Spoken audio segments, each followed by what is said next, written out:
नमस्ते दोस्तों, मैं हूं कहानी कुमार। कल्पना कीजिए कालका मेल ट्रेन की, जो यमुना के पुल से गुजरते हुए धीमी हो गई है। डिब्बे के भीतर फौजी अफसर बैठे हैं। कोई अपने बच्चों से मिलने की खुशी में झूम रहा है, तो कोई अपने बूढ़े माँ बाप के चेहरे याद कर रहा है। हंसी मजाक का माहौल है, लेकिन तभी दो दुबले पतले गंदे कपड़ों और बिखरे बालों वाले युवक अंदर दाखिल होते हैं। फौजी उन्हें बाहर जाने को कहते हैं तो वे तपाक से झूठ बोल देते हैं, हम भी फौज में हैं। पर क्या फौजियों को इतनी आसानी से चकमा दिया जा सकता है? अफसरों को दाल में कुछ काला लगा और उन्होंने फिल्मी अंदाज में दोनों को रस्सियों से जकड़ लिया। उन्हें लगा कि ये मामूली चोर हैं, लेकिन उन्हें अंदाज़ा नहीं था कि उन्होंने दिल्ली के दो सबसे बड़े दरिंदों को पकड़ लिया है, रंगा और बिल्ला। यही वो कहानी है जिसने उस वक्त की मोरारजी देसाई सरकार की नींव हिला दी थी। आखिर रंगा और बिल्ला ने ऐसा क्या किया था कि पूरा देश उन्हें फांसी के फंदे पर झूलते देखना चाहता था? बात है 26 अगस्त 1978 की। दिल्ली में मूसलाधार बारिश हो रही थी। धौला कुआं के ऑफिसर्स एनक्लेव में कैप्टन मोहन और राम चोपड़ा का परिवार घर पर था। उस रात उनके दो बच्चों 16 साल की गीता और 14 साल के संजय को ऑल इंडिया रेडियो के युवा वाणी कार्यक्रम में हिस्सा लेने जाना था।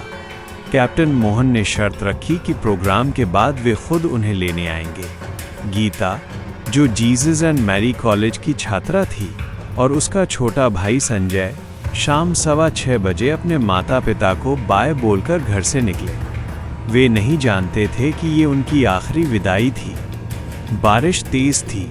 रेडियो स्टेशन 7 किलोमीटर दूर था।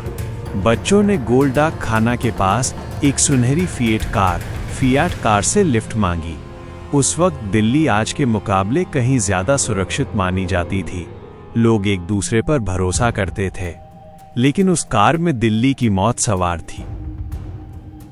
घर पर माता पिता रेडियो से कान सटाए बैठे थे। 7:30 बज गए, 8 बजे बज गए, पर गीता और संजय की आवाज सुनाई नहीं दी। कैप्टन मोहन को लगा शायद बच्चे देर से पहुंचे होंगे। वे 8:45 बजे रेडियो ऑफिस पहुंचे, पर वहां सन्नाटा था। डेस्क पर पूछताछ की तो पता चला कि गीता और संजय तो वहां कभी पहुंचे ही नहीं। मोहन जी का दिल बैठने लगा।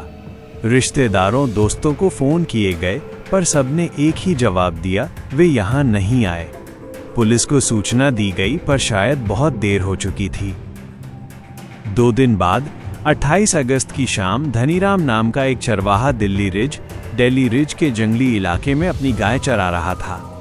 उसे झाड़ियों से एक अजीब सी सड़न महसूस हुई। जब उसने पास जाकर देखा तो उसके पैरों तले जमीन खिसक गई। झाड़ियों में एक लड़के और एक लड़की की सड़ी गली लाशें पड़ी थीं। कैप्टन मोहन को शिनाख्त के लिए बुलाया गया। भारी मन से उन्होंने पुष्टि की वे उनके अपने कलेजे के टुकड़े गीता और संजय ही थे। उनके घर से महज 4 किलोमीटर दूर उनकी लाशें मिली थी। पोस्टमार्टम रिपोर्ट ने जो खुलासा किया, उसने पूरे देश का खून खौला दिया। बच्चों का कत्ल गला घोंटकर किया गया था और मरने से पहले उन्हें ऐसी बर्बरता का सामना करना पड़ा था जिसकी कल्पना भी रूह कपा दे। जांच में पता चला कि पुलिस की एक छोटी सी लापरवाही ने इन मासूमों की जान ले ली। 26 अगस्त की शाम 6:30 बजे भगवान दास नाम के एक गवाह ने गोलडाक खाना के पास एक फिएट कार के अंदर संघर्ष देखा था। एक लड़की बचाओ बचाओ चिल्ला रही थी।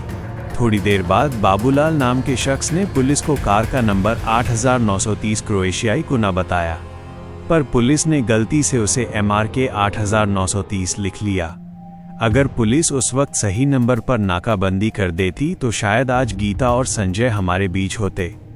जल्द ही पुलिस को वो लावारिस फिएट कार मिली जो चोरी की थी। कार के अंदर खून के धब्बे, बाल और सिगरेट के टुकड़े मिले, जिनसे साबित हो गया कि जुर्म इसी कार में हुआ था। जांच की सुई 2 संदिग्धों विनोद कुमार और हरभजन सिंह की तरफ मुड़ी, जो वारदात वाली रात चोट लगने के बहाने अस्पताल आए थे और फिर गायब हो गए थे। बाद में पता चला कि ये फर्जी नाम थे। असली नाम थे कुलजीत सिंह उर्फ रंगा और जसबीर सिंह उर्फ बिल्ला। ये दोनों मुंबई से दिल्ली आए थे और इनका पेशा ही था कार चोरी और फिरौती के लिए किडनैपिंग। रंगा और बिल्ला ने गीता और संजय को अमीर घर के बच्चे समझकर लिफ्ट के बहाने बिठाया था।